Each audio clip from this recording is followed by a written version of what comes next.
Bonjour à toutes et à tous, bienvenue dans ce nouveau numéro de Jamais trop pas assez, le podcast de la France Potemkin. Je suis Sam Musset et je suis accompagné de Louis-Marie. Comment vas-tu Louis-Marie ? C'est le 1er avril, j'ai préparé aucune vanne.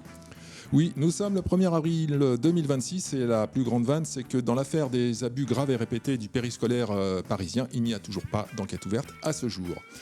Cette semaine, dans Jamais trop pas assez, 2 sujets. Premier sujet, avec la révélation des copinages dans l'attribution des subventions du jury CNC Talent, on va poser la question qui fâche. Est-ce à l'État de financer aussi les influenceurs web ? Deuxième sujet, alors que le PIB par habitant français est annoncé pour la 4e année consécutive sous le niveau moyen des autres pays européens, que l'essence est bientôt à 3 € le litre et que l'inflation repart de plus belle, on s'interrogera sur le silence et la docilité des Français. On retrouve bien sûr les chroniques habituelles, les losers du rock et le top des bonnes nouvelles. Mais avant tout cela, il revient de son tournoi fitness et broderie sur Canva à Vesoul, où il a été éliminé malheureusement en 8e de finale par la Demidef, l'équipe des déconstruits bien membrés d'Île-de-France. Il est agile comme l'anguille et sur le qui-vive comme l'endive. Je veux bien sûr parler de Louis-Marie et de son édito de la semaine. Alors Louis-Marie, de quoi vas-tu nous parler cette semaine ? Alors que les exportations d'hydrocarbures en provenance du Golfe arabo-persique ont chuté de 99% en mars, l'inflation est de retour, tout s'annonce catastrophique et la crise énergétique qui se présente promet d'être épique. Épique époque, dirais-je. Le gazole a grimpé en moyenne de 50 centimes d'euros. Le gouvernement se frotte les mains, c'est autant de taxes qui entrent. Alors le soutien par le chèque cette année, c'est non. Mais en France, si on n'a pas de pétrole, on s'en souvient depuis Valéry Giscard d'Estaing, on a des idées. Déjà, c'est le retour des clubs de masturbation pour hommes. J'explique. On est nu, on prend un verre, puis on ouvre les espaces de jeu, dit l'un des participants. Qu'ils soient gays, bi ou hétéros, ces hommes se retrouvent sur des sites ou lors de soirées consacrées exclusivement à la masturbation. La preuve encore, Nicolas, un juriste de 45 ans, a créé une sucette au goût bite. Le concept, une sucette au goût unique, celui d'un pénis humain non lavé après une journée de travail. De cette manière, entre 2 épisodes de chômage technique, les hommes hétéros pourront tester leur bicuriosité, les femmes célibataires pourront, à l'aide d'un sextoy et d'une sucette, s'imaginer un plan à 3 masturbatoires. Le profil gustatif développé, nous assure le créateur, inclut des notes de sperme, d'urine, de parmesan, de transpiration et de salive. Le tout sans colorants artificiels ni conservateurs et de fabrication française artisanale. Elle est pas belle la vie ? Comme le dit Gérald Darmanin, tout va bien se passer. Et le prix de vente est de 6 €. Ça se trouve où cette Il faut confiserie ? regarder sur le web. Mais moi, la sucette Goubit, je me suis dit, vraiment, on s'en sort bien en France. C'est pour ça qu'on est un peuple qui est résilient. Merci Louis-Marie pour cet édito constructif et à n'en point douter qui va mettre du baume au cœur à la France Potemkin qui déprime un peu en ce moment. On passe tout de suite au premier sujet du jour. C'est jamais trop. Pas assez. Donc c'est un peu le scandale qui a agité la twittosphère cette semaine, les réseaux. La révélation par une twitcheuse qui s'appelle Ultia d'un certain copinage dans le milieu des attributions du CNC, Centre National de la Cinématographie, attributions destinées aux créateurs de contenu web. Donc je te propose en fait de revenir un peu au moment zéro de cette histoire avec l'extrait en question et je te propose qu'on le commente. Donc Ultia est une twitcheuse de gauche que je ne connaissais pas. Que personne ne connaissait. Elle a eu son quart d'heure de gloire. Alors je connaissais en dehors de Twitch. J'avais vu un de ses tweets en 2018 que je vous passe à l'antenne où elle traitait les Français de race insipide. Voilà. Je la passe tout de suite. Donc c'est Ultia. On écoute, on commente. Pour celles et ceux qui ont loupé, je suis trop contente, mais cette année et pendant 2 ans, donc 2 années consécutives, je suis jury au CNC Talent, qui est en fait un fonds d'aide monétaire aux créatrices de contenu web. Aux créatrices. Aux créatrices, ouais. Voilà, c'est bien, pourquoi pas. Bah, si les Français sont une race insipide, son français est insipide, tout court. Tout à fait. On continue. C'est vraiment focus sur le web. Et du coup, il y a une 40aine de projets, en gros, à noter. Donc 39 de gauche et 1 de droite. Via une commission, j'ai fait 4-5 projets. À chaque fois, tu dois noter et puis tu dois dire aussi pourquoi, en fait. Pourquoi tu as noté, qu'est-ce que tu trouves bien, qu'est-ce que tu trouves moins bien dans les autres projets. Je vous raconterai, après, dans un souci de confidentialité, je ne peux pas vous donner les projets, les créateurs, les créatrices qui soumettent leurs projets, etc. C'est évident. Mais si ça vous intéresse, je pourrais vous en parler. Oui, ça nous intéresse. On a pour obligation de sortir de la salle si c'est un projet à nous. On ne peut pas se donner des financements. Ah bah non. Et moi, je vais être honnête avec vous, s'il y a des projets qui sont poussés par des gens que j'aime bien, c'est d'une évidence sans nom que si je trouve de mon côté le projet pertinent, je vais saucer le projet en fait. Mais genre, Oui. Il faut Sans bien déconner. les aimer et que ce soit pertinent. Il y a Mais quand si, même mais- deux critères. Voilà, oui. Il faut, Mais surtout, il faut garder la confidentialité des Voilà. délibérations, surtout. En live sur Twitch. tu vois. Enfin, c'est logique. Si demain Rivenzi il poste un projet pour le CNC, c'est évident que je vais être en mode bah ouais mec, prends ta thune du CNC et fais ton projet, je te soutiens en fait. C'est évident, c'est Bah oui, c'est évident. En fait, c'est pas ta mère la pute, c'est l'État la pute. En toute déontologie, je te file le pognon qui est pas à moi et parce que t'es mon pote en fait, en gros. C'est un projet que je soutiens. Mais attends, ça ne s'arrête pas là. mon ami. Mais si c'est un projet qui m'implique moi ou que moi je propose, là ils me font sortir de la pièce et j'ai pas le droit de juger. Tout Tu de vois. même. Par contre, les autres membres du jury, Qui sont mes bah, potes. ils savent que c'est moi. Donc, Ah du oui. coup, peut-être que là aussi ils auront développé de la sympathie envers moi et que si mon projet est bien ficelé, ils voudront le financer. Ah bah, les juges, et, les jurys et. Oui, puis on a et- vu un des projets bien ficelés pour lequel elle a touché 30 000 €. Ça consiste à lire un texte Non, de c'est- Caïrne. C'est pas elle, c'est pas elle. C'est pas elle, c'est Ah, un autre. Voilà. Je reviendrai. Les projets ne sont pas anonymisés. En fait, c'est impossible d'anonymiser des projets parce que en gros, le CNC doit vérifier par qui c'est incarné et même aussi, alors déjà pour des raisons de, imagine si c'est quelqu'un qui baigne dans des trucs chelous. Moi, je vérifie par exemple à chaque fois si cette personne n'a pas été dans des scandales ou des trucs qui, tu vois, si c'est un projet proposé délibérément par quelqu'un d'extrême droite, désolé, bah non, en fait, je vais regarder en Voilà. fait. Donc cette Ultia a lâché cette info dans son stream. Où elle dit ouvertement qu'elle est il y a d'énormes conflits d'intérêts, mais qu'elle reconnaît complètement, mais que ça pose pas de problème, et que de toute façon ses potes de gauche, parce que c'est un écosystème de gauche, on va le voir dans les gens qui ont été subventionnés, c'est entre copains. Elle le dit clairement, elle utilise le mot copain, et en plus elle dit clairement qu'il y a également censure sur les gens qui sont pas d'accord avec elle. Donc voilà, c'est. Sachant que l'extrême droite commence grosso modo à Chevènement. Oui, voilà, non, ça commence à la droite du PS. Tout en sachant en plus qu'elle bénéficie elle-même de subventions alors qu'elle est jury. Bon, je veux dire, c'est un total micmac de ouf. Donc le CNC a réagi très très rapidement parce que c'est parti en boucle très très vite sur le ils ont net. été hyper rapides. Ils ont été hyper rapides, ils l'ont exclu du jury, machin, en disant ces propos conviennent manifestement à l'obligation de neutralité, d'indépendance et d'impartialité qui s'impose à tous les membres. Hein, ok, voilà. Bon, en fait, en gros, ce qui se passe, c'est qu'ils ne lui reprochent pas finalement de ce qu'elle fait, parce que ça, ce qu'elle raconte là, honnêtement, hein, c'est connu de tout le monde. De toute façon, si tu le vois, la nature des subventions qui sont données, et je vais même te dire plus loin, on parle du CNC Talent. Le CNC, c'est donc le Centre national de la cinématographie. C'est un organisme qui existe depuis l'après-guerre, hein, puisque ça a été construit après la guerre en 1946 pour redynamiser l'économie qui était dévastée, notamment l'économie de la culture. Depuis, ça a complètement été dévoyé parce que c'est un organisme en fait de subvention généralisée à toute une profession, le cinéma français, et qui fonctionne à peu près sur un autre niveau financier. C'est beaucoup plus d'argent, mais qui fonctionne à peu près selon le même principe qu'elle raconte. Moi, j'ai proposé des dossiers au CNC. Je sais comment j'ai un dossier qui est passé, et je sais qu'il est passé parce que je connaissais quelqu'un dans le jury. Moi, je peux en parler maintenant parce que c'était il y a 35 ans, mais ça a toujours fonctionné comme ça. Toujours fonctionné comme ça, par cooptation et copinage. Tu voulais ajouter, Louis-Marie ? Oui, alors moi j'ai été sur le compte Twitter d'Ultia que je ne connaissais pas et que je découvre. Alors donc j'ai comme ça appris que Ultia, elle avait sa boutique. Alors je vais faire un peu de pub à la boutique d'Ultia parce qu'elle vient de perdre un peu d'argent. Je suis pas sûr en plus. Alors elle vend des bougies. Il y a une réduction sur les bougies ce mois-ci, là, c'est Black Friday. Elles vendent des bougies de 40 heures avec des sérigraphies, parfum pain d'épices, voilà. Et c'est en cire 100% végétal de Grasse. Elle vend pas des sucettes Goop. Non, tu vas avoir encore un problème, toi.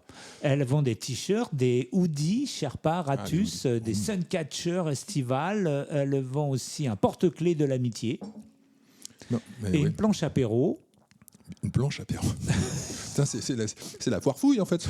La foire fouille.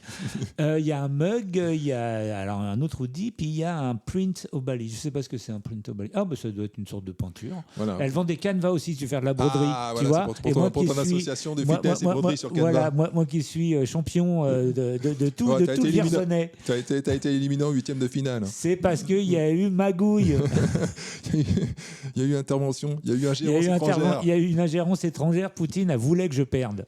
Donc voilà, Ulkia, que je ne connaissais pas, mais qui a au moins le mérite de l'honnêteté. Et c'est marrant, elle te sort ça avec décontraction. Mais d'ailleurs, sur Blue Sky, on lui reproche non pas de le faire, mais de l'avoir dit. Alors, on va s'intéresser un peu à la liste des bénéficiaires. Et c'est vrai Voilà, que, ça c'est un peu paru, ouais. quand on compile les aides un peu que le CNC a versé à ses créateurs de contenu vidéo, déjà on s'aperçoit qu'ils sont plutôt de tendance gauche, voire très à gauche, hein, en écrasante majorité, je même quasiment en totalité. Mos Maiorum, que j'ai interviewé récemment et sur laquelle dont nous avons diffusé l'interview intégrale sur le podcast, je pense que lui ne touchera jamais une aide du CNC. C'est clair. Après ça, il y a beaucoup de gens de droite qui disent ne pas vouloir demander. Oui, voilà, c'est ça aussi. C'est vrai aussi qu'ils sont moins au fait. Je pense qu'à gauche, on est très très au fait. Ils sont souvent fait des écoles, tu sais, de féministes, de machin, de truurs comme ça. Ils savent comment monter un dossier de fraude. Franck Lepage qui parlait de ça dans le monde de la culture. Au bout d'un moment, tu deviens un professionnel du dossier. On va regarder un peu les bénéficiaires. Alors, c'est très fort parce qu'ils jouent sur le côté, on ne fait pas officiellement de politique, et c'est vrai que c'est pas forcément officiellement des émissions politiques, un peu comme nous, on n'est pas une émission politique, mais quand tu décortiques un peu les invités, les propos tenus et tout, et je peux même le dire à nous, je peux même nous l'appliquer à nous, on fait de la politique, même si on milite pas à nous.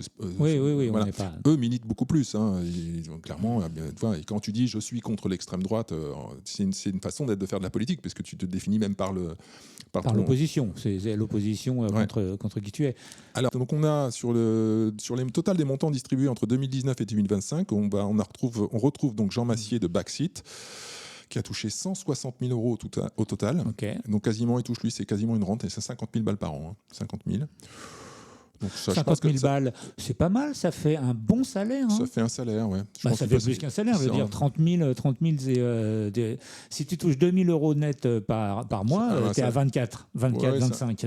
C'est un salaire chargé. Donc il est à 4 000, hein, 4 000 par mois. Oui, mais je pense qu'il ne touche pas tout en salaire, et je pense qu'il a d'autres financements. Enfin bon, voilà, mais je veux dire par là, c'est tranquille. Tu peux déjà au moins embaucher une personne. Ouais. Tu peux avoir un monteur. Non, mais je pense dans ceux que je vais citer, il y en a qui tu vois l'argent à l'écran. Hein. Il y en a qui réinvestissent vraiment dans le matériel, dans une équipe. Tu vois, mais il y en a, on peut se demander. Bon, alors parmi ceux qui réinvestissent un peu, où ça se voit à l'écran, tu as évidemment la Zawa Prod qui touche 100 000 euros, donc quasiment pareil, 50 000 euros en 2024, 30 000 en 2021, 15 000 en 2020. Histoire Crépue, dont on a souvent parlé ici. Ouais, donc Angela Bas, 105 000 euros. 105 000 euros en 5 ans. Une histoire avec Histoire Crépue à propos de Charlie Kirk, je crois. Non, ou de Quentin. Oui, de Quentin. Ils ont légèrement quitté la route. Ouais. Oui, alors c'est dans une précédente émission. Je vous renvoie à une émission, ça doit être l'émission sur une des émissions qu'on a fait sur Quentin, donc le mois dernier. Voilà, ils ont légèrement quitté la route à ce moment-là. Et en fait, je veux dire, donc ces gens qui ont fait un dérapage qui, s'il avait été fait à la télé, je sais pas, sur CNews, dans l'autre sens, aurait valu une saisine de l'Arcom et 1 million d'amende. Là, on touche 100 000 euros de l'État avec appel à l'incitation à la haine. Oui, il n'y a pas eu que le dérapage. Ouais.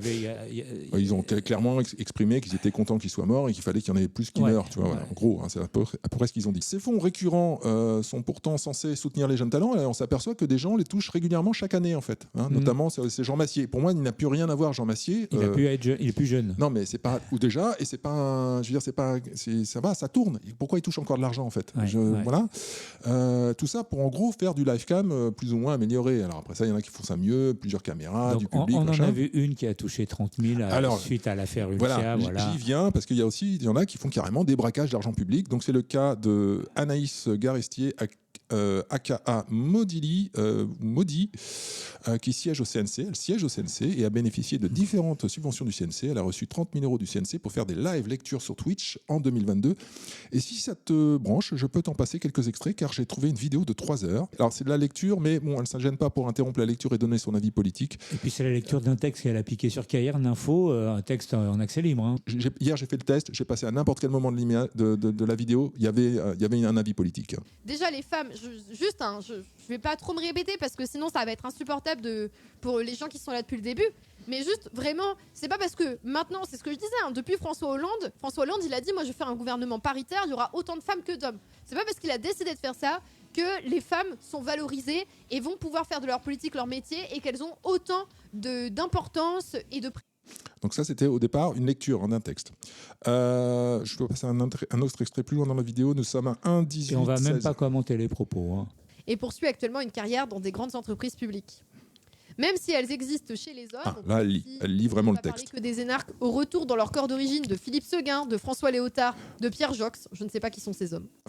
Oh putain, une grande culture politique de la personne. Les sorties volontaires de la carrière sont très rares et souvent contraintes. Ça, c'est important. Ah, ça, c'est hyper important. Quand les femmes font carrière voilà, politique, c'est reparti. elles partent d'elles-mêmes. En fait, c'est du React face cam. J'ai envie de te dire. Texte. Un texte. Mais et tu touches 30 000 balles pour ça, quoi. Ah, j'ai envie. Ça donne envie d'être de gauche. J'ai envie d'être de gauche d'un coup. Bon, je vais faire mon coming out. 30 000 balles pour ça. Facecam à faire de la lecture de texte et à donner son avis en ne faisant pas de politique, dans toutes les deux phrases en donnant un avis politique. Et il faut savoir que cette personne est également chroniqueuse dans le Média Blast, le Média Blast de gauche à chaque mail qui t'envoie te demande de l'argent. Lequel Blast, est subventionné. Lequel a reçu également 80 000 € en 2022 du CNC. Et il est subventionné comme média. Oui, tout à fait. Oui, parce qu'il y a aussi... il y a aussi la subvention aux médias. Les subventions médias, la subvention création d'aide à la chaîne. Et alors, effectivement, le cas de Blast est très intéressant parce que c'est les anti-systèmes de services, machin. Ils ont reçu près de 2 millions d'euros de subventions en 5 ans, Blast. Alors, j'aimerais bien, moi, avoir le salaire moyen des salariés chez Blast. À mon avis, il est largement au-dessus du niveau de salaire moyen français. Ils sont experts dans la ponction d'argent public. J'ai un dernier exemple. Tu m'en parlais tout à l'heure. Là, c'est le top du braquage. Donc, c'est une chaîne qui s'appelle 3 jours de marche, qui a 19 abonnés. Elle a reçu pour 19 abonnés 144 000 €, c'est-à-dire 5 ans de salaire moyen français. Voilà. 3 jours de marche, c'est ça le nom de la chaîne. Je te propose de te passer un extrait Alors, c'est une conversation avec un des blogueurs qu'on a cité, un des Twitchers qu'on a cité, qui s'appelle Grunt. Et donc, c'est très intéressant parce qu'il parle, c'est une conversation entre 2 Twitchers, et il parle justement du jury CNC Talent. Et ça, c'est avant tout le pataquès qu'il y a eu cette semaine. Je pense que la démarche autour de la tournée qui est une tournée évidemment qui dénonce dans un premier temps, mais c'est aussi une tournée qui pour moi est une tournée de retrouvailles. On a presque tout sold out de la tournée en l'espace de 48 heures. Ça montre qu'il y a un vrai besoin aussi. Il y a un vrai besoin et que la culture, elle est aussi menacée. Tu vois, tout à l'heure, tu parlais de coupes budgétaires, de machin, de ci, de ça. Toi, tu es indépendant. Il y a aussi Vagri qui posait la question d'est-ce que vous n'avez pas des problèmes à trouver des partenaires. Indépendant, notez bien ce mot. Puis c'est compliqué aussi de trouver des partenaires et tout. Et quand on parle de bataille culturelle, on parle aussi de ça. En fait, nous, ça dépend ce qu'on appelle partenaire, mais partenaire, en fait, un des grands positionnements de Grunt de manière générale, c'est que notamment d'un point de vue médiatique, on a essayé le plus possible de jamais se retrouver dans des cadres de partenariat qui étaient de dépendre de partenariats privés, en fait. Ouais. Ah non, c'est mal le privé, c'est pas bien, pas bien du tout. On travaille, à part sur le festival où on est obligé maintenant pour des raisons financières, sinon on s'en sort pas, on travaille pas sur le média, il n'y a pas de contenu sponsorisé par des marques, etc. Dans le contenu média, ce qui fait que le média est totalement indépendant. Mais ce qui fait qu'on dépend d'autant plus de quelque chose qui est extrêmement pointé du doigt en ce moment, qui est l'audiovisuel public, et notamment les systèmes de subvention qui existent en France, et que je compte. Voilà, donc on est indépendant, donc on dépend. On est indépendant parce qu'en fait, on ne va pas être sous le contrôle des marques, ce qui fait qu'on dépend d'autant plus des subventions d'État. Donc en fait, tu es sponsorisé par l'État en fait. Mais c'est l'idée en fait très très étrange pour moi politiquement qui est en tous les cas exprimée par ce jeune homme de la neutralité de l'État. C'est hallucinant. L'État est une sorte de superstructure. C'est maman. C'est l'argent de poche. Elle donne de l'argent. On va faire les courses. Voilà. Et on est indépendant. C'est comme des gamins en fait. C'est ça. C'est des rebelles de lycée. Hein, je suis indépendant. J'ai de l'argent. Maman me file 100 balles d'argent de poche et je tiens la semaine. Maman est bonne. Ouais, c'est ça. Maman ne veut que mon bien et maman est neutre. Donc c'est l'idée que l'État, il y a même pas l'idée, il y a dans leur tête et curieusement, tu vois, il y a ce qui a été ce qui est le fondement de la réflexion anarchiste, à savoir que l'État est un problème et que dès lors que tu dépends de l'État, tu es peu ou prou un agent de cet État. Ces gens dits de gauche n'ont absolument pas l'once du début d'une réflexion de cet ordre-là, qui est que l'État, c'est normal. L'État ne doit pas intervenir dans ta vie. Ouais, et que si tu dépends de l'État, bah, tu travailles pour lui. Donc dire, il y a les structures oppressives de l'État et je touche son argent, il y a quand même un léger problème de dire, voilà, tu es un agent de la structure oppressive. Et pour aller plus loin, en plus, c'est-à-dire que tu crois que tu es garant de ton indépendance, mais tu es garant... Non, c'est à partir du moment où tu dépends pleinement qui paye décide. Donc en fait, évidemment, si tu te mets à aborder certains sujets, toi, ça commence comme ça, je suis indépendant, mais d'un seul coup, tu vas t'auto-censurer, tu vas plus parler de certains sujets, puis tu vas aller tendance à aller à produire produire du discours qui est attendu par l'organisme qui te finance, parce que sinon tu sais que là c'est tendu. Si je commence à parler des scandales, des abus sexuels dans le périscolaire parisien, je risque. Ma subvention va sauter. Et ma subvention, vu que ça devient une rente, parce qu'elle est distribuée chaque année, en fait ça devient ton salaire. Donc en fait l'État te salarie à faire de l'influence web. C'est ça que ça veut dire. Tu es un fonctionnaire au même titre qu'il y avait des écrivains officiels en URSS. Tu vois, la maison des écrivains se devait d'écrire des romans à la gloire de l'homo soviéticus. Eh ben, tu es le même que ces romanciers-là. Tu travailles pour l'État et l'État ne veut pas le bien. L'État doit être contrôlé. L'État doit être sévèrement étudié. C'est la pensée anarchiste en tout cas. Et ces gens de gauche n'ont pas l'once d'une début d'une pensée anarchiste. Ce sont des dépendants. Et le mec, pour ceux qui n'ont pas l'image, le mec a une casquette CGT. Hein. Voilà. On va écouter la suite de son... La CGT qui est un syndicat subventionné. Hein. Oui, tout à fait. Voilà, la boucle est bouclée. On écoute la suite. Je continuerai de saluer de manière vraiment régulière parce que nous, notamment, un des moyens qui nous a permis avec Run de tourner pas mal de choses, c'est une aide qui s'appelle le CNC Talent, qui est une aide, tu vois, qui est donnée à des chaînes YouTube qui sont du coup que sur le web et qui essaient de faire des choses. Et nous, avec le CNC Talent, c'est là où tu montres aussi quand même qu'il existe encore des espaces avec des ouvertures d'esprit incroyables. Alors, tu sais que dinguerie, hein, parce que là, le CNC Talent, ils ont eu une perte d'oseille faramineuse. Ouais. Là, c'est vraiment... et ça t'interroge pas. Ouais, d'où c'est très... ça n'interroge pas, c'est marrant. Hein. C'est fou, ça. Puis c'est pas grave, c'est de l'argent, c'est pas... CNC Talent, ils ont coupé énormément... Enfin, il y a eu une grosse coupe budgétaire, quoi. Okay. Bon, c'est encore on est oppressé, c'est la faute à Bolloré. Tu vois, par exemple, si on parle d'une époque dorée, du coup, qui n'était pourtant pas si loin, mais en 2000... Nous, la première fois qu'on touche cette aide, c'est en 2020. Ouais. Et les dates coïncident. Le truc qui finance, c'est quand même un documentaire où on va tourner la scène rap marocaine, on va tourner la scène rap en Côte d'Ivoire et on va tourner la scène rap au Mali. En décodé, le CNC lui a payé ses vacances en Afrique, quoi. Tu comprends que dans ce contexte, ces gens-là soient à ce point terrifiés de la possibilité d'une arrivée du RN au pouvoir, en se disant putain, ils vont tout nous sucrer. Alors, je vais y venir après parce que je vais te raconter une anecdote qui est dans le thème. C'était, tu sais, à une époque, je lisais Libé. Alors voilà, deuxième coming out. Ça n'a pas toujours été parfait. Et même je l'achetais, tu vois, c'est-à-dire je le lisais sans même le voler, tu vois, j'étais honnête. Le gros connard, quoi. Voilà, j'étais un gros connard. Et dans l'IB, ils avaient l'habitude de faire venir une personne connue qui devenait une sorte de rédacteur du jour, tu vois. Ouais. Donc ça voulait dire qu'il commentait les articles, hein. C'était pas plus que ça. Et ce jour-là, c'était Patti Smith. Patti Smith, donc égérie anarchiste de la scène anarchiste et de contre-culture de la musique américaine. Et il y avait un article sur l'intermittence. Et alors, il expliquait, Patti Smith, elle a dit dans le commentaire, c'est « Je ne sais pas bien comment fonctionne votre système. La seule chose que je sais, c'est que moi, je refuse de toucher n'importe quelle somme, toute somme venant de n'importe qui, à part mon public. » Voilà, c'est hors de question. Et c'est ce qu'on appelle la subvention de la subversion. Hein. C'est le principe de corruption, en fait. C'est-à-dire que l'État se débrouille pour être au centre de tout et de te corrompre à un niveau plus ou moins important. Donc, en fait, ce qui fait que tout le monde se retrouve, quel que soit son niveau dans la situation, que ce soit le patron, que ce soit l'employeur, le salarié, le mec qui n'a pas d'emploi ou le créateur, l'intermittent, tout le monde se retrouve dépendant de l'État-maman. Et vraiment fortement dépendant, notamment dans la culture où finalement tu retires ces aides. Effectivement, les mecs, la majeure partie d'entre eux disparaissent parce qu'ils n'ont aucune rentabilité dans le marché, dans le monde marchand. Mais en même temps, j'ai envie de dire, voilà, c'est comme ça. Je vois pas pourquoi l'État doit se mêler de tout, et spécialement de culture, d'information et de la presse, parce qu'il y a beaucoup de gens à gauche qui disent oui, effectivement, ce système est vertueux, et je le comprends dans le cinéma, je comprends, ça fait bosser des gens dans le milieu du cinéma, effectivement, il y a plein de gens qui bossent parce que les films se font, donc ça fait bosser des gens, même du privé et tout. Donc je comprends d'aider un secteur économique. Ce système-là, il a évidemment une influence sur la qualité des films ou des productions artistiques, c'est évident. Mais j'ai envie de te dire, moi, c'est le débat qu'ils ont à droite, une bonne partie de la droite reproche ça en fait au cinéma.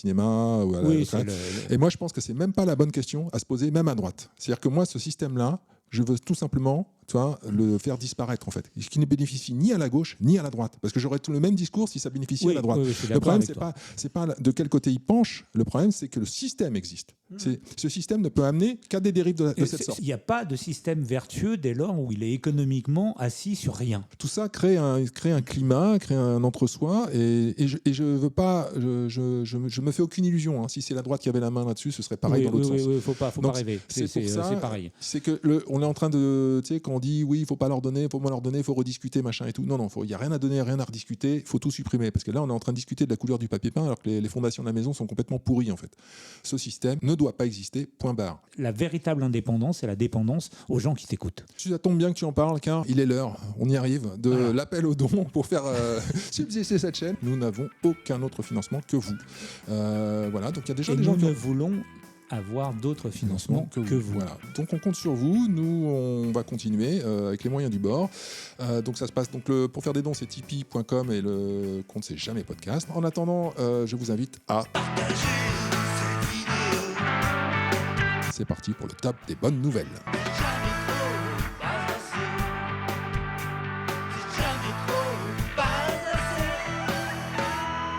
Et voici le top des bonnes nouvelles de la France Potemkin Macron Score 1.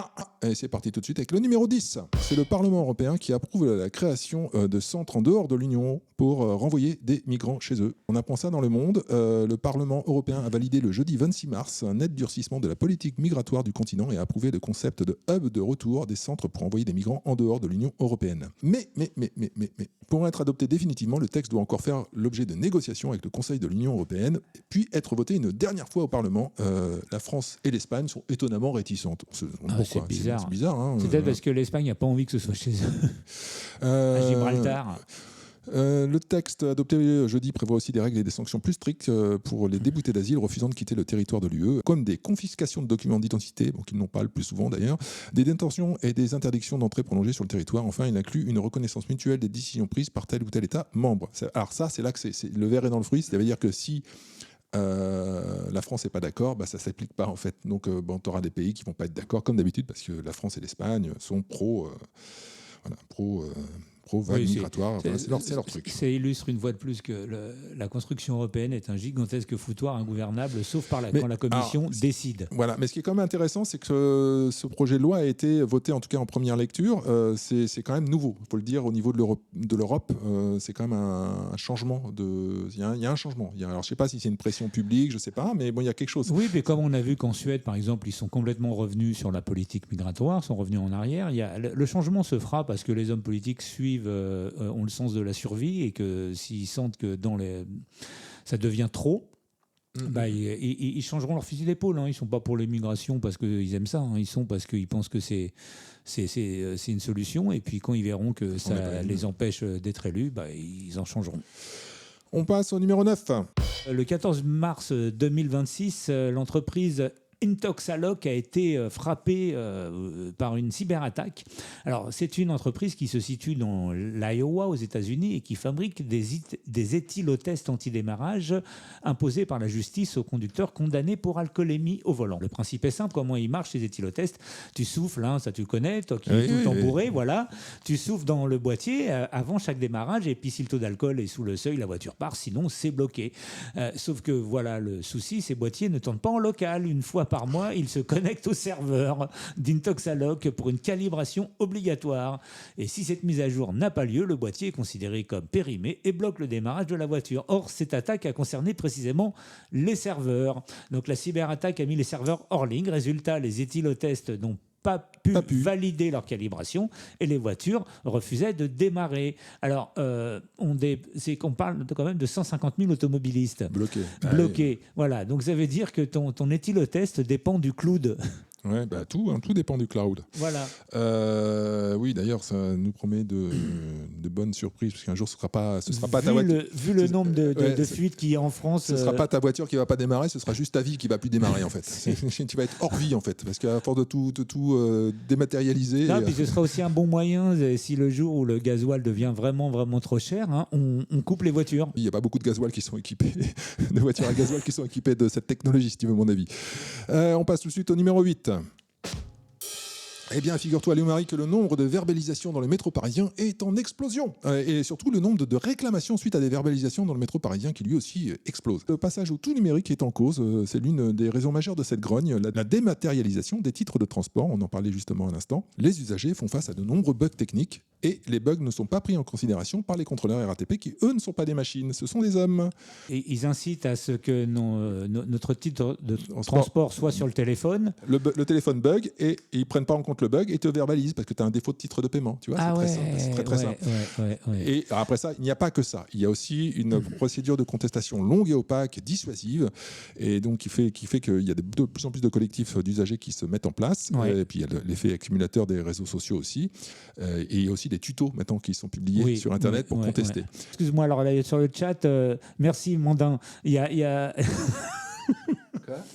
Il y a Mandin qui nous dit que à chaque fois qu'il te voit, je pense à Patrick Puydebas. Et puis je lui demande qui c'est, Patrick Puydebas. Et là, c'est pas un mec d'Hélène et les garçons. Si, c'est Hélène et les garçons. C'est pas un mec, c'est le garçon d'Hélène. Puis les gars, ils étaient toujours en train de répéter. T'arrivais à la fin du morceau et à chaque fois ils disaient. C'est de la dernière note. La dernière note. Et puis les gars, tu voyais au doigt qu'ils savaient pas jouer. Et puis ils disaient waouh, super le son.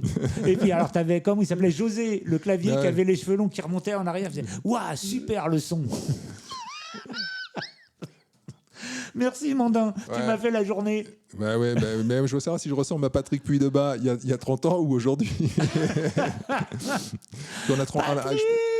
Il y avait un peu 30 ans d'écart. Non, laisse-le là, Patrick, là où il est, parce qu'il a des difficultés en ce moment. Je pense qu'on ne le verra pas sur scène avec Céline Dion à Paris en juin.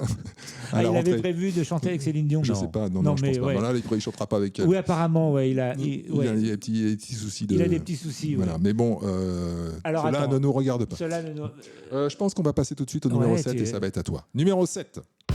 Oui, alors Ganito, on en avait parlé il y a 2 semaines. Le prisonnier Ganito, alias Ilias Kerbush, qui a été interpellé le 20 mars avec sa compagne, laquelle était une ancienne surveillante pénitentiaire. Alors, on en avait parlé parce que son évasion avait été non pas rocambolesque, mais assez étonnante, puisque 2 policiers s'étaient présentés avec tous les papiers tamponnés en disant qu'ils venaient chercher le dit Ganito pour l'amener vraisemblablement au tribunal. Et il s'est avéré après coup que les policiers étaient bidons, ainsi que leurs papiers. Et là, la pénitentiaire s'est retrouvée ridiculisée en disant il faudrait peut-être qu'on passe justement au téléphone portable comme la RATP, nous. Oui, c'est la France Potemkin, c'est la France qui assure, c'est la France. Bon, ils l'ont retrouvé quand même, c'est bien. Ils l'ont retrouvé, mais pas en France. Numéro 6. Numéro 6, c'est la crise Blue Marie. On va en parler bientôt dans la deuxième partie de l'émission, mais on va tout de suite s'intéresser au plan d'aide du gouvernement parce qu'il a bien compris qu'il y avait un gros problème avec les prix de l'énergie. Donc notre ami Roland Lescure. Gros problème, petit plan. Voilà, gros problème, petite mesure. Donc nous allons écouter notre ministre de l'économie, Roland Lescure, qui est décidément la star de nos émissions. Il n'y a pas une semaine où je ne passe pas une vidéo de Roland Lescure. Il va nous décrypter son plan d'aide. Mobilisation des URSSAF et des réseaux DGFIP pour reporter et lisser les obligations fiscales et de paiement des cotisations sociales.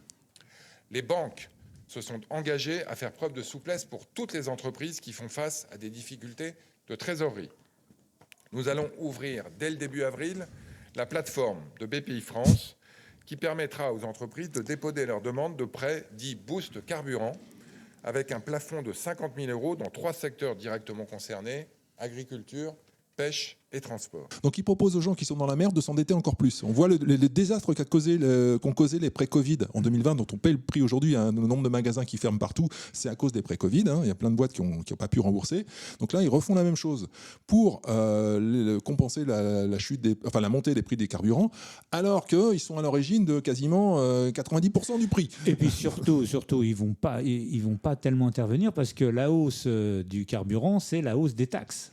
Oui, on va y venir en deuxième partie, mais bon, et je vous renvoie à l'émission qu'on a fait là-dessus, mais bon, tout le monde, c'est un secret de polichinelle. Je crois que c'est sur 2 € d'essence, il y a 1,40 € qui va à l'État, un truc comme ça.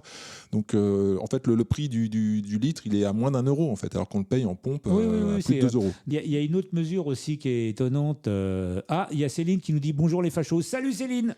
Bonjour Céline. Et il fait pas très chaud aujourd'hui d'ailleurs. Je viens de la comprendre. Voilà, je viens de la comprendre. T'as le cerf-volant. Oh là là, doublé. T'as vu ça ? Tu vois, ça va plus vite que ton jingle de merde. Et c'est un doublé de Vierzonnet, Louis-Marie. Et le FC Vierzon vient de marquer 2 points à la blague qui tue. Alors non, il y a aussi une autre mesure que le gouvernement a prise, c'est d'autoriser la vente d'un diesel dégradé. Ne savais-tu point ce qu'était le diesel dégradé? C'est le fioul de rouge. C'est le fioul de merde. Donc ça veut dire que par exemple, si la température descend trop bas, il explose. Non, il gèle. Oui, c'est ça, il explose. Il gèle, il voilà, pète le moteur. Mais non, mais ça c'est. Non, mais je pense très sérieusement. Il se solidifie partiellement. On va en parler je vous invite à rester jusqu'au bout de l'émission parce qu'on va en parler dans la dernière partie. Mais je pense sérieusement que d'ici la fin de l'année, plus personne ne roule en diesel. Voilà, je fais cette projection. Je pense que ça va se finir comme ça. Sauf que si personne ne roule en diesel d'ici la fin de l'année, et tu rajoutes 2 mois et plus personne ne mange. Eh bien, on va en parler de tout ça dans la dernière partie de l'émission. Restez avec nous, restez connectés, ça va arriver.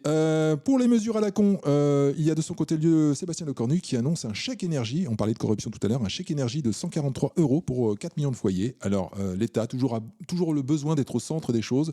Ne légifère pas sur le prix de l'essence qui pourrait baisser mécaniquement pour tout le monde, ce qui relancerait un peu les choses. Non, c'est l'aumône aux pauvres. Sur justification, j'imagine, sur Internet, avec triple validation par ton smartphone, pour avoir un chèque de compensation de 153 € énergie. Donc, l'État a toujours besoin d'être au centre des choses. Il a toujours besoin d'être ta maman, même quand il est ton bourreau, dans ce cas présent. L'État veut conserver le monopole. Hein. On passe tout de suite au numéro 5.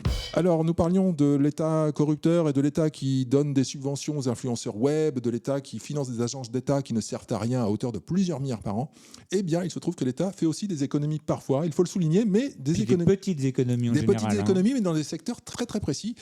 Le secteur de la défense des consommateurs. Effectivement, on apprend que l'Institut national de la consommation est liquidé. On l'apprend dans le journal officiel du 29 mars 2026. Et en d'autres termes, le journal 60 millions de consommateurs, qui était donc un organisme qui défendait, qui comparait les prix, qui testait les marchandises vendues. Ce journal disparaît du jour au lendemain sur décision de l'État. L'État, c'est petite économie, grande dépense. Oui, tout à fait. Alors que ça devrait être petite dépense, grande économie. Numéro 4, nous revenons à Paris avec notre glorieux nouveau maire Emmanuel Grégoire. Gloire à toi, Emmanuel. Un autre Emmanuel aimé. Les nominations vont bon train à la mairie de Paris avec l'arrivée au pouvoir d'Emmanuel Grégoire. Il vient de nommer l'ancienne directrice de France Terre d'Asile à la tête de son cabinet, Delphine Rouillot. Laquelle a été éjectée du Conseil constitutionnel par Richard Ferrand qui l'avait installée 1 an plus tôt. D'accord. Oui, j'ai vu qu'elle était ancienne magistrate à la Cour des comptes. Voilà. J'apprends également qu'elle touchera à son poste environ 130 000 € brut par an. Pas mal. Voilà, c'est bien. C'est un bon petit recasage tranquillou. Mais ce n'est pas tout. Pour le coup, il suffit vraiment de traverser la rue. Parce qu'entre la mairie et le conseil constitutionnel... Je pense qu'elle n'a même pas traversé la rue. Je crois qu'elle avait une voiture de fonction. Voilà. Je pense que ça s'est fait par mail et un chauffeur est venu la chercher. Mais ça ne s'arrête pas là. La nouvelle responsable des finances de la ville de Paris et des sociétés d'économie mixte, les SEM et les SPL, les sociétés publiques locales, s'appelle Joanne Kouassi. Et figure-toi que cette Joanne Kouassi était auparavant en charge de la petite enfance depuis 2024 à la mairie de Paris. Donc, elle est en charge du périscolaire. Avec le succès qu'on lui connaît. Avec l'incompétence récompensée en France Potemkin. Mais petite économie, grande dépense. Voilà. Il faut reconnaître à Emmanuel Grégoire sa volonté d'apaiser les tensions entre gauche et droite et de calmer. Il a dit « Je serai le maire de tous les Parisiens ». Et voilà, apaisons les situations. Et d'ailleurs, pour apaiser la situation, sa première mesure est d'ouvrir un centre de migrants dans le 15e arrondissement qui a voté massivement contre lui. Voilà. Merci Emmanuel. Ça, c'est de l'apaisement. Ça s'appelle un double fist fucking. Voilà, double fist et sucette. Voilà. Pour tous. Voilà, pour tous. Donc voilà, un hasard peut-être. Un total hasard. Un total hasard, tout à fait. Non, puis de toute façon, les gamins votent pas, et puis le 15e, manifestement, vote contre. Alors, donc, on va pas s'embarrasser. Allez, dégagez les moellets là-bas. On passe tout de suite au numéro 3.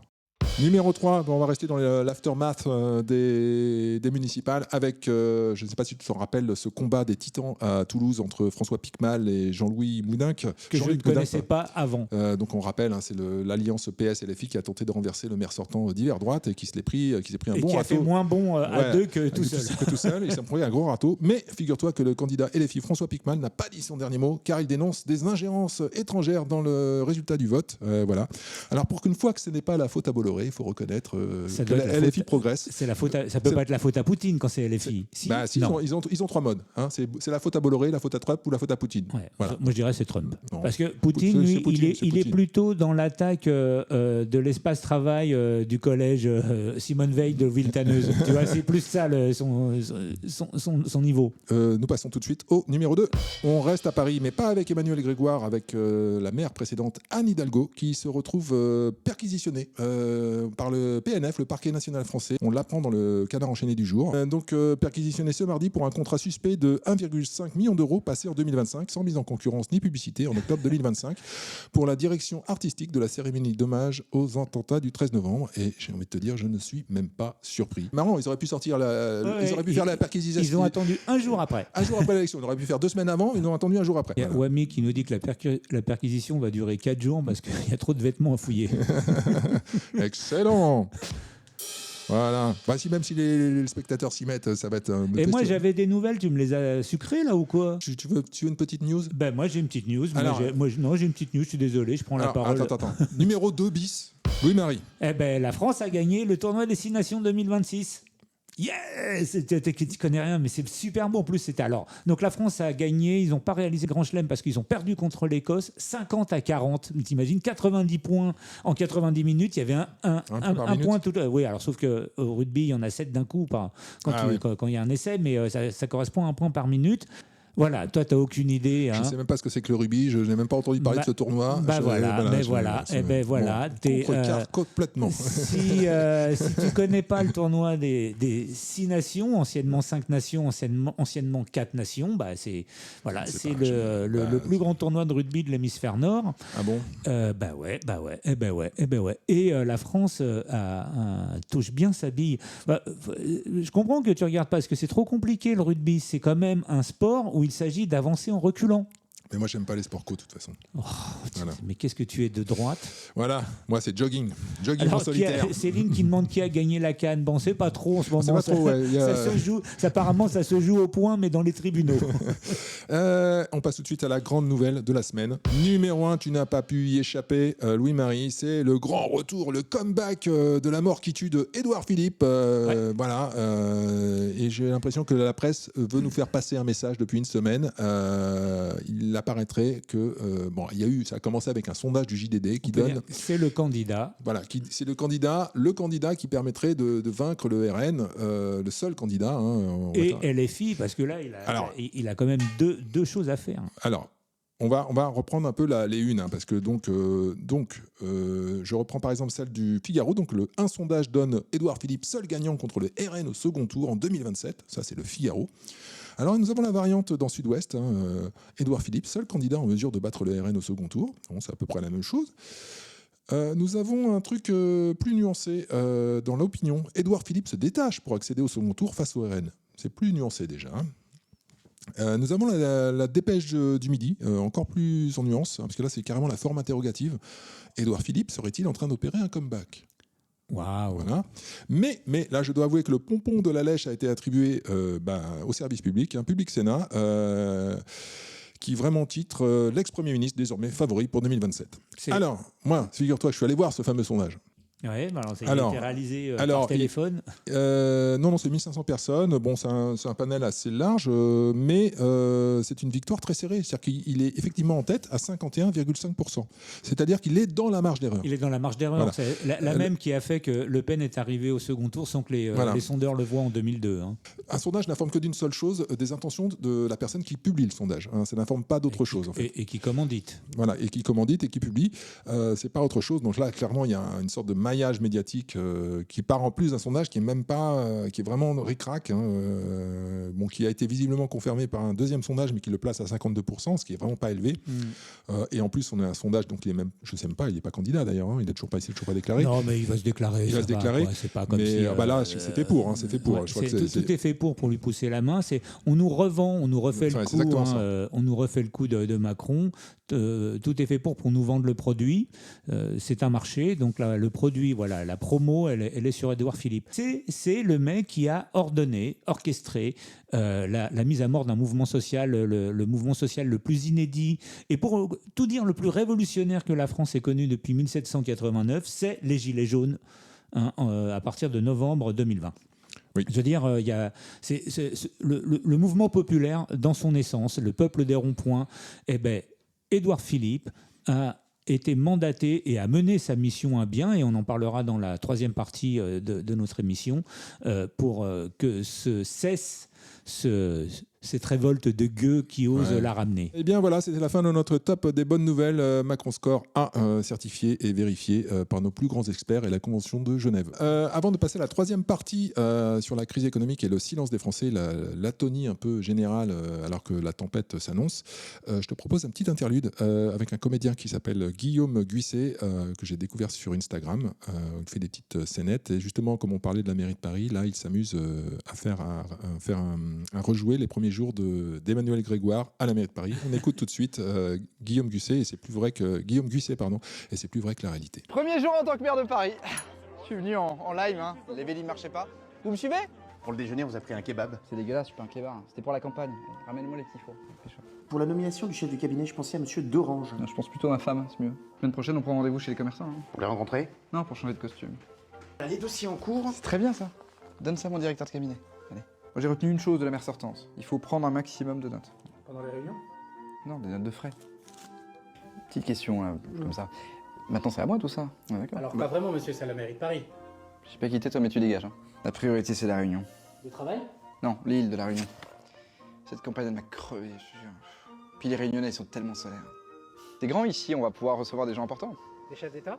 Non, les chanteurs, Angèle, Lady Depreto. Rendez-vous le 21 juin pour la fête de la musique. Voilà, c'était Guillaume Guisset. J'ai mis les dates de son spectacle à l'image. On passe tout de suite à la troisième partie. Il m'est revenu un truc, et puis ça y est... tu fais les chroniques toujours en retard. À propos, dans mon édito, je voulais dire que... il y a 1h20, là. Le sujet dont on parlait il y a 2 heures. Il m'est revenu un truc, et puis ça y est, j'ai oublié. Oh là là. De quoi on parlait? Oh là là, l'EHPAD. Le podcast de l'EHPAD. Non, madame, je viendrai pas manger. Encore de la purée? C'est jamais trop. Pas assez. Quand est-ce que les Français vont se réveiller? On peut se poser la question à la lumière de la crise qui... Elle n'aime pas qu'elle s'annonce, elle a démarré fortement. Hein, les prix, moi je fais pas le plein d'essence régulièrement, mais je le fais tous les 2-3 mois parce que je roule très peu. Et entre la dernière fois où j'ai fait le plein et aujourd'hui, le prix du litre a pris 40 centimes. Ouais. C'est un truc 40 de dingue. Centimes sur un plein, c'est quoi un plein de 30, 40, 50 litres? Moi c'est 65 litres, non, ça fait une grosse différence. Donc 50 litres, à la même 50 station, centimes, hein, je fais à la même station. Voilà, ça fait 25 euros en plus. Voilà. Prends ça dans ta gueule. Donc, les gens qui prends ça dans ta gueule. Donc si tu fais, comme nous dit Céline, là, qui travaille dans une boulangerie industrielle, qui j'imagine n'est pas en plein milieu de la ville, mais en plein milieu des champs, et que tous les gens qui y travaillent viennent des villes aux alentours. Donc tu parcours alors quoi, 10, 20, 30 km pour y aller, tu fais un plein par semaine. Voilà, donc un plein par semaine, minimum. 25 balles dans ta Surtout gueule. Quand tu es plusieurs dans le couple à travailler, tu as 2 bagnoles. Voilà, tu as 2 bagnoles, donc ça fait 25. Ça te défonce ton budget, quoi. 50 par semaine en plus pour les 2 voitures, et tu multiplies ça par 4, ça fait donc 50 x 4, je te laisse le faire ce que tu es doué, 200 balles. 12 200 euros à la fin du mois à sortir comme ça. Hop. Alors, surtout que là, en fait, on n'a pas encore les vrais contre-coups de la montée des prix et des blocages de plein de choses. D'autant qu'il y a le pétrole, puis il y a le GNL aussi, hein, parce puisqu'on n'a plus le GNL russe, enfin, on n'a plus le gaz russe, on a du GNL russe par contre. Hein, la France est le premier importateur de GNL russe. Et puis il y a tout ce qui arrivait des pays là, du fond du Golfe, là, qui sont bloqués par le détroit d'Ormuz. Je vais reprendre les propos de Jacques Sapir sur X. Il a fait un thread sur le... lui, il s'alarme vraiment de ce qui arrive. Attention, c'est un homme qui parle russe, donc c'est méfiant ça. Nous sommes donc au-delà du pire des scénarios évoqués dans le papier. Alors, il parle de l'article en question. Le rationnement en énergie, en engrais, en produits chimiques et métalliques va s'approfondir dans les semaines qui suivent. La crise sera pire qu'en 2022, peut-être même pire qu'en 1973. Donc voilà, il va y avoir du lourd qui va arriver, du type choc économique qu'on a eu pendant le Covid. Cette année, l'agence France Trésor va devoir émettre 530 milliards d'euros de dettes supplémentaires. C'est-à-dire que c'est un niveau... On est déjà à 3500. C'est un niveau record. Même pendant le Covid, quand on a financé tout le monde, c'était pas aussi cher. Et moi, j'ajoute en plus que dans le cadre de notre émission, c'est une manière de prôner. J'ai constaté que depuis des années, plus personne ne parle d'économie. Oui. Hein, on n'en parle plus. J'y viens. Et donc voilà, là, c'est le deuxième. Notre propos, il est de dire maintenant, Reparlons d'économie. J'y viens, parce que c'est une des 5 raisons de l'atonie générale. Alors, dans le climat économique, donc évidemment, on en a parlé, le choc pétrolier, donc avec le baril de Brent qui a frôlé les $100 en mars, mais qui était donc à 63 en 2025, donc il a quasiment doublé en quelques semaines, et qui file là, a priori, vers le double, c'est-à-dire $200. Voilà, on est à ce que je te disais, à 10% à peu près de son max qu'il a atteint en 2022, où il était à $130. Et l'INSEE chiffre déjà l'impact de ce choc énergétique en mars. On parle de celui de mars à déjà 0,5 points de PIB. Alors quand tu vois que le Cornu se félicite là, dans un tweet que finalement on a gagné 0,5 points de PIB cette année, on les repère déjà rien qu'en mars. C'est déjà perdu. Et de toute manière, le PIB, c'est du bidon parce qu'il est calculé, il y a aussi un PIB avec inflation. Or là, déjà, avec l'inflation qui repart, le PIB, il est mort. Et surtout que dans le calcul d'inflation, tu vas retirer un certain nombre de produits, dont le pétrole. Le PIB, en fait, c'est du bidon. Et quand c'est aussi proche du zéro, ça veut dire qu'on est négatif. On a les chiffres du chômage. Selon l'UNEDIC, la hausse du chômage va se poursuivre. Elle est attendue à plus de 8% en 2026, donc contre 7,9% en 2025. Et on parle déjà d'une destruction de 25 000 emplois salariés privés d'ici juin. Donc l'atonie, tu en parlais, l'atonie de la consommation qui bloque la croissance. La consommation des ménages ne devrait augmenter que de 0,3% par trimestre en 2026, c'est-à-dire c'est quasi nul. Et surtout, la proportion des Français préoccupés par la situation économique est passée de 23% avant la pandémie du Covid, voilà, c'était le niveau en 2019, on est aujourd'hui à quasiment 50%. C'est-à-dire qu'il y a un Français sur deux qui se dit ça va mal tourner. Donc en fait, il y a quand même un mindset qui est vraiment inquiet. Et là, on en vient, ça recoupe ce que tu disais sur les camions. Le PMI des services, c'est l'indice des directeurs d'achat, c'est-à-dire que c'est une enquête qui est livrée aux 1000 chefs d'entreprise sur leur carnet de commandes, sur leur provision d'investissement. Et donc cet indice, quand il est en dessous de 50, c'est la cata. Et ben là, il est à 48. Voilà, il était tout juste à 50 cette année, et là, il passe à 48. Ça annonce une contraction de tous les secteurs. Ce contexte, on en a parlé, des hausses des prix de l'énergie, c'est pas que les prix à la pompe. Ça, on va dire, c'est la première vague, et on est qu'au début de cette première vague. Il y a une deuxième vague, c'est Gillette Blue 2, c'est la deuxième lame. Là, c'est même c'est 5 lames. Qui va être la répercussion des coûts de l'énergie sur l'ensemble de la planète. Donc ça veut dire que les produits qui sont importés, et en France on importe énormément de choses, vont augmenter massivement. C'est-à-dire que l'inflation va repartir de façon spectaculaire dans les mois qui viennent. Et ça, c'est inévitable. Il y a l'aventurier sur le chat qui dit du coup, alors ça y est, le chat s'anime. Quelles mesures économiques mettre en place? Bon, je crois que déjà le gouvernement ne mettra en place que des mesures à très court terme, parce que l'un des problèmes qui est fondamental, me semble-t-il, c'est quand on te parle d'économie, de croissance et de consommation, on disjoncte. Ça veut dire que les Français achètent, comme tu viens de le dire, la plupart des produits que nous achetons, donc ce qui fait la société de consommation, ces produits sont produits ailleurs. Donc on les achète. Le fait de les acheter enrichit un autre pays. Donc notre PIB ne se repartira pas avec une société de consommation. Donc quelles mesures? C'est des mesures de très long terme. C'est mettre fin à la désindustrialisation du pays et reproduire chez nous. Ce qui veut dire qu'évidemment, il va falloir accepter un certain nombre de choses. Et puis aussi la souveraineté énergétique. C'est-à-dire qu'on a quand même un parc nucléaire conséquent en France. Voilà, souveraineté énergétique dans la mesure du possible, vu que la seule chose que l'on a, c'est un parc nucléaire extrêmement conséquent et qui, en plus de ça, produit l'électricité la moins chère d'Europe, voire du monde, plus l'hydroélectrique, qui est très, très, très conséquent en France. Donc il y a déjà à reprendre la main là-dessus. Mais ce qui veut dire les mots qui fâchent un peu tout le monde, c'est souveraineté monétaire, souveraineté territoriale. Voilà, donc voilà, l'Europe. Là, c'est les grandes lignes. Moi, ce qui m'interroge, c'est qu'en fait, on est dans une situation un peu comme avant le confinement. C'est-à-dire qu'on sait qu'il y a un gros truc qui va arriver, et pourtant, il n'y a aucune...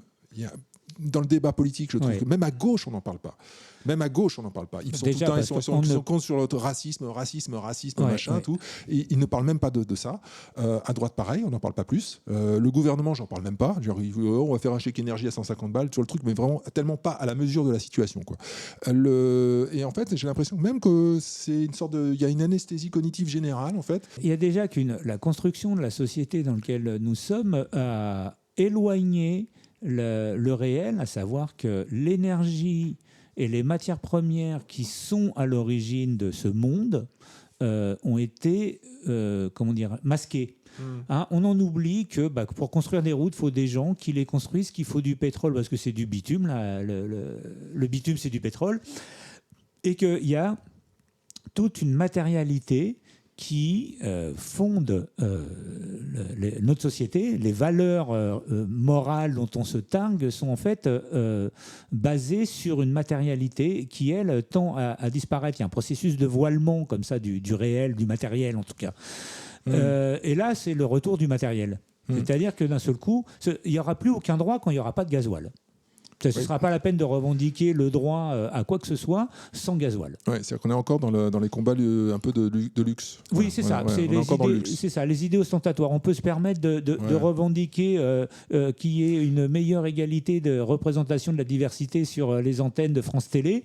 Mais sans gasoil, tout ceci n'a plus d'importance. Voilà. Alors il y a l'aventurier qui dit là que effectivement la gauche en parle. Oui, bien sûr, la gauche en parle. Évidemment, je vois bien, je sais qu'ils en parlent. Hein, c'est pas, je vois bien, mais j'ai pas l'impression que c'est l'axe qu'ils ont mis vraiment en avant dans les campagnes récentes. Voilà. C'est vraiment pas un procès que je porte à la gauche parce que je pense que c'est pareil à droite. Je pense que c'est exactement pareil à droite. Les deux ont ce même biais. C'est de contourner autour du truc. C'est-à-dire que dans les deux cas, il n'y a pas d'effort à faire. C'est-à-dire que dans les deux cas, on va continuer comme on fait. On change rien. Dans les deux cas, il y a un truc ni la gauche ni la droite ne veut faire, c'est baisser les dépenses publiques. Voilà, tout à fait. C'est un truc. Les deux ont le même programme en fait là-dessus. Ça n'existe pas dans leur programme. Donc ni l'un ni l'autre ne veut y toucher. La deuxième chose, les deux, gauche à droite, ont le même biais, c'est de penser que l'économie n'a aucune réalité, n'a pas de matérialité, que l'argent, c'est une sorte de créature magique. Il y a un côté fétichisme. Il y a un côté jury scène, c'est talent. Voilà. De la société, en fait. Il suffit. Donc, la droite dit on ne donnera pas d'argent, la gauche dit on en donnera. Dans les deux cas, c'est la même chose. Ça ne sert à rien à soutenir une consommation de produits qui ne sont pas fabriqués chez nous. Alors, donc... On a un peu abordé la question du pourquoi ce silence. Moi, j'ai noté quelques mécanismes qui se combinent pour expliquer ce qu'on pourrait appeler cette anesthésie collective des gens. Hein. En tout cas, au moment où on parle, le 1er avril 2026, on en a parlé tout au long de l'émission. Il y a l'État... l'amortisseur social. Le fameux amortisseur social, c'est-à-dire qu'effectivement, avec les aides... Alors, c'est des aides, ça va aussi bien des aides pour le chômeur, le mec qui touche le RSA, que pour les aides pour les entreprises. Tout le monde est un peu dans une bulle, un peu ouaté par rapport... on ne prend pas les conséquences directement. Par exemple, aux États-Unis, il y a des coupes budgétaires il y a un problème de financement dans le service public. Instantanément, les fonctionnaires sont plus payés. Ça n'arrive pas en France. Ça n'arrive pas. C'est-à-dire qu'on n'a pas les conséquences, on n'a pas tout de suite les conséquences des dérèglements économiques. On les a pas tout de suite sur la fiche de paye. Et même sur les prix. On les a en décalé parce qu'il y a des systèmes d'aide, des machins, des trucs. Voilà. Donc ça, c'est une des raisons. C'est-à-dire qu'on est un peu protégé. On est protégé. Non, on endette le pays pour éviter. Voilà. La protection, c'est que c'est de la dette. Exactement, c'est mon enchaînement. La dette étant invisible, donc pour payer cette protection, on s'endette. Donc la dette, tout le monde s'en fout parce que c'est les fameux états mamans, c'est quand tes parents te filent de l'argent de poche, tu cherches pas à savoir d'où ça vient, tu es trop content d'avoir l'argent de poche. Et on est exactement chacun des Français dans cet état-là. C'est-à-dire qu'on vit à crédit, mais de toute façon, on s'en fout.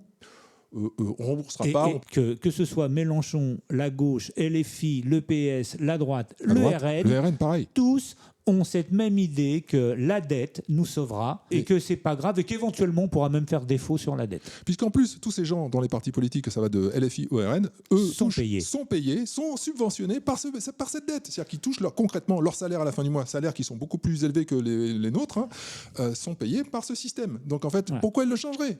Ils en sont les premiers bénéficiaires. D'autant qu'ils sont dans un truc court-termiste, ils savent que le premier qui touchera à ça, il sera flingué. Tu vois pas un mec qui dit je vais me présenter aux élections, vous annonçant la soupe à la grimace, la hausse des impôts et la baisse des dépenses. Le gars, il n'a aucune chance. Nous avons également, alors évidemment, tu en as parlé tout à l'heure, les Gilets jaunes, donc il y a une sorte de fatigue des crises aussi des Français, c'est-à-dire que il y a le dernier gros mouvement qu'il y a eu, c'est les Gilets jaunes, tu en as parlé, ça s'est payé par une répression massive, des gens blessés, il y a eu des morts. Puis la trouille, je veux dire, tu as vu ce qui s'est passé, je veux dire, Jérôme Rodriguez est là pour en témoigner, il y a eu d'autres gens, il y a eu des mains arrachées, il y a eu des éborgnés, je veux dire, Édouard Philippe, c'est l'éborgneur de la République, c'est ça son vrai nom dans l'histoire. Donc tu en as parlé, les médias qui traduisent mal les chiffres en réalité concrète, sauf quand ça peut faire de l'audience. Et très clairement, le prix du litre d'essence, ça fait l'audience. Ça fait la bascule. Mais en fait, on voit aussi qu'il y a une sorte de... il y a des barrières psychologiques. La barrière psychologique, maintenant, c'est 2 €. C'est-à-dire que peu importe le prix du baril, en fait, il a été décidé au lieu que la barrière psychologique, c'était plus 1,50, c'était 2 €. Ça, c'était décidé au moment quand les Gilets jaunes ont commencé, il était à combien? Il était plutôt 1,50. 1,50, c'était en dessous de 1,50. Donc là, maintenant, la barrière psychologique, c'est 2 €. C'est comme le prix du paquet de clopes, quoi. Tu le montes progressivement. Donc là, maintenant, le problème, c'est même plus les 2 €. Là, 2 €, c'est acquis, c'est fini, ce ne sera jamais en dessous. C'est 3, voire 4 € maintenant, le litre. La dernière raison, en fait, pour laquelle en fait, il y a une sorte d'atonie, comme il y a eu, et c'est très proche de ce qui s'est passé avant le Covid, avant le confinement, en fait, c'est l'absence de contre-modèle. C'est-à-dire qu'en fait, on croit que ces situations de défaut de paiement n'arrivent qu'aux autres, en fait. C'est comme quand on pensait que la pandémie n'arriverait pas en France. Une semaine avant, ça confinait en Italie. En France, on disait, c'est bon, on peut aller au théâtre, c'est bon, Christ, rien, ils confineront. On ne fera jamais ça en France. Moi-même, je me le disais, on ne fera jamais ça en France. Et la veille du confinement, tout le monde était dans les parcs. Et donc en fait, il se passe exactement la même chose avec la crise de la dette. C'est-à-dire qu'on dit non, mais de toute façon, ça ne se rembourse pas. Une dette, ça peut machin. Oui, de toute façon, on va faire rouler la dette. Voilà. Je vous assure que ça va arriver, que ça arrivera. Tu ne peux pas. À un moment, il y a. On ne te prête plus en fait. Donc tu ne peux plus payer. Il y a dette et dette. Avoir une dose de dette, c'est une chose. Là, on en est à un point. Rouler la dette, ça veut dire la question qui va nous prêter et à quel taux. Parce qu'effectivement, il y a un moment donné, on n'a plus de prêteurs. Et donc les taux vont exploser, donc en fait ça va être encore plus cher. Et encore une fois, je le répète, c'est l'argent de nos enfants et de nos petits-enfants. C'est l'argent de demain que l'on dépense aujourd'hui pour financer hier. Il y a un côté modèle de société qui me semble extrêmement mortifère. Donc le défaut de paiement, pour nous, c'est un truc exotique. L'Argentine, ça n'existe pas. La Grèce, ça n'existe pas. Nous, on est un pays stratège et planificateur. On le voit tous les jours. Ça se démontre tous les jours. On prévoit tout, on anticipe tout. On est fabuleux. On sait bien gérer l'argent. Voilà. Donc ça ne peut pas arriver. Nous sommes en France Potemkin. Et en France Potemkin, tous les jours, il fait beau. Tous les jours, on rit. C'est le pays des enfants et des monstres gentils. C'est l'île aux enfants. Il y a une dernière raison qui s'ajoute à tout cela.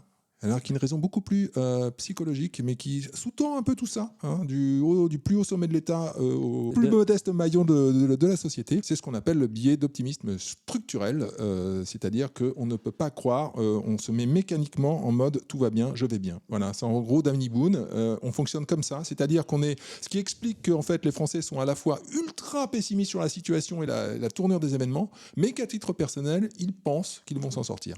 C'est en gros ce que ça veut dire. Il y a deux modes. C'est la peur ou la panique. J'ai recommencé la lecture de Christopher Lasch, l'un des livres de Sélifar, et il pose la question de manière très nette. Pourquoi s'intéresser à l'histoire quand on comprend que personne ne tire de leçon de l'histoire ? La seule leçon qu'on tire de l'histoire, c'est qu'il n'y a pas de leçon à tirer. Pourquoi s'intéresser à hier ? Puisque de toute manière, ça recommence. C'est l'effet Danny Boone. Alors, c'est pas tout va bien, je vais bien, c'est tout va mal, je vais bien, en fait. Voilà, c'est un peu ça. Et c'est vrai qu'on peut s'y reconnaître chacun d'entre nous. Et c'est ce qui explique le manque de réaction collective. Parce que sur le diagnostic, on le fait tous plus ou moins fortement. On a plus ou moins tous la prescience. Mais apparemment, vu les sondages d'opinion, a priori, 1 Français sur 2 a bien conscience de ce qui arrive. Mais il n'y a pas 1 Français sur 2 dans la rue. Même pas 1 sur 100 d'ailleurs, même pas 1 sur 1000, même pas 1 sur 1 million. Un Français sur 2 a conscience de ce qui est en train d'arriver et 1 Français sur 2 votera pour le candidat qui lui promet qu'il l'évitera. Non, mais ça n'arrivera pas. Que ça n'arrivera pas et que justement que tout le système qui lui permet de le maintenir dans le confort perdurera. C'est marrant comme ce sujet retend finalement le premier sujet qu'on avait sur le jury CNC Talent parce que c'est la même chose. Nous sommes les candidats du jury CNC Talent, tous, en tant que citoyens. Et c'est un sujet qu'on a déjà abordé et qu'on réabordera, c'est que nous sommes tous peu ou prou biberonnés par l'État maman. Tout à fait. Ouais. On en a maintes fois parlé dans cette émission, je vous renvoie. On n'arrête pas et qui est prêt à dire ça ne passera pas par moi? Personne. Donc parce que l'État maman, en fait, le verdict, ce n'est pas les gens qui vont faire bouger les choses, c'est les choses qui vont faire bouger les gens. Voilà. Je crois que réellement, la 3e guerre mondiale a déjà commencé. Voilà. Oui, d'une certaine façon. Mais oui, ça recoupe finalement avec plein des conflits précédents on parle toujours de la Seconde Guerre mondiale ayant commencé en 1940. Non, en fait, non, ça a commencé 10 ans avant, en fait. Et le plus jamais ça, tu vas voir. Voilà, c'est ce qu'on pouvait dire sur ce dossier. On y reviendra plus en profondeur dans une prochaine émission sur vraiment sur l'économie pure et dure. Mais il est l'heure tout de suite de passer à la chronique que vous attendez tous, la chronique des losers du rock de Louis-Marie. Une chronique que vous ne pourrez écouter que sur la version podcast de cette émission, donc sur les plateformes Apple Podcast, Spotify, Ocha et Deezer. C'est jamais trop. Pas assez. Il est temps de se dire au revoir car l'émission était une fois de plus très copieuse. On avait dit on n'a pas grand chose à dire cette semaine et puis on se retrouve avec un enregistrement de plus de 2 heures. Une fois de plus, ayez pitié de moi au montage un peu. Louis-Marie, je vous en prie, pensez à moi.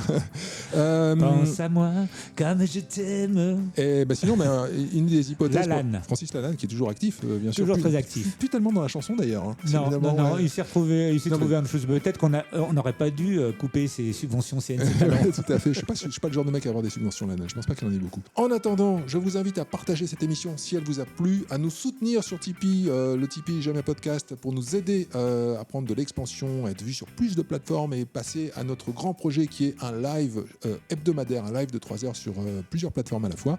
Et pour cela, il nous faut un peu de budget, quelques milliers d'euros, pas grand-chose. Et nous n'avons pas le jury CNC Talent dans la poche. On l'a pas vraiment. Donc en fait, on ne compte que sur vous. Voilà, on essaye de boucler le budget. On a encore du mal. En attendant, je vous remercie et je vous invite à partager massivement cette émission. Je te remercie Louis-Marie d'être venu, d'être là, d'avoir construit cette émission et de l'avoir reconstruite en cours. Voilà, c'était très sympathique, problématique mais sympathique. Je remercie nos spectateurs TikTok. T'as failli me censurer quand même. Et nous, on se retrouve la semaine prochaine. Rappelez-vous qu'une opinion n'est pas la vérité. À la semaine prochaine. Partagez. Tchuss.